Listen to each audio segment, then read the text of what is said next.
3.4前瞻大家都看了吗？忘记的无所谓啊，兑换码别忘就行，赶紧去换。那么这次海灯节的前瞻，大多数也都能猜得到啦。新地图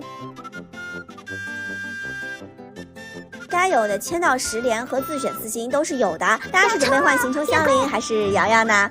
我们还将通过游戏内邮件的方式，为旅行者们再次奉上3枚周产之源。对了啊，有个原神新春2023的兑换码，然而没有原石，缺体力的可以换一下。那么最后的重点还是在于卡池了，2个上半，2个下半，这可能是原神2年半以来最香的池子了啊！所以问题就来了，平民玩家到底应该怎么抽？因为雷神池子还没结束，有些小伙伴可能还在纠结，所以我也提一下，如果你是要抽2命还是雷神优先，我个人觉得雷神2命几乎可以压过所有2命效果，命座战神叶兰也不例外。那如果没精力抽2命的，除非点抽箱很强，否则我觉得可以乖乖把眼光看向后面的池子了。自从有了法陆山萧，已然是今非昔比，叉 P 党再也不需要畏首畏尾，喜欢就抽，指不定常驻再歪个鸟枪呢，对吧？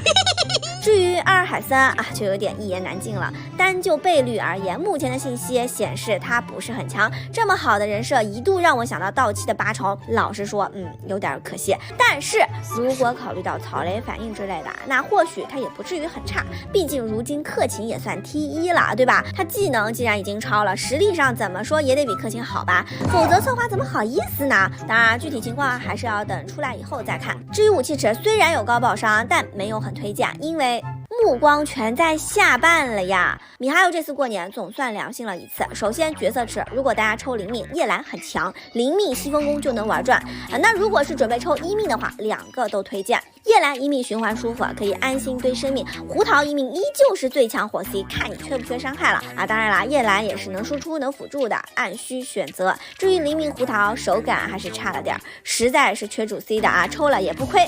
命座再往上堆的话，叶兰的命座可以说个个有用，往他身上抽就完事儿了。接下来就是武器池，正常情况下这2个角色都是推荐优先1命，武器用4星的就行。但是吧，这个武器池真的会给人一种不下就亏了的感觉啊，所以理智上依旧推荐优先角色和1命。但感性上，我想说啊，是不是有种可能，咱们先抽武器看出哪个，然后再决定角色咋抽呢？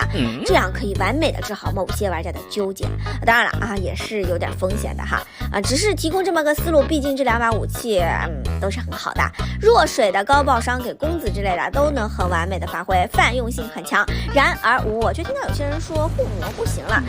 以前老听别人讲，一个角色最弱的时候就是他 up 的时候，这下我算是真见识到了。护魔都1年没复刻了，想抽的小伙伴可别听有些人瞎说，绝对是把好武器好吗？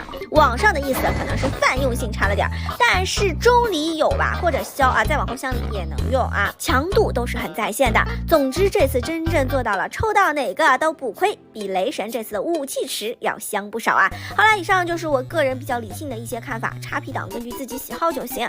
最近新年没有阴间祝福，希望米哈游长点心，让大家都能顺利抽到自己心仪的角色和武器，开心过大年。我们下期节目再见喽，拜拜。作为关卡设计师，我们还想给大家一个小小的建议，在体验的过程中，玩家朋友们可以先完成世界任务黄金梦乡，并且接取新的世界任务比勒奇斯的哀歌之后，再来到这片区域进行探索。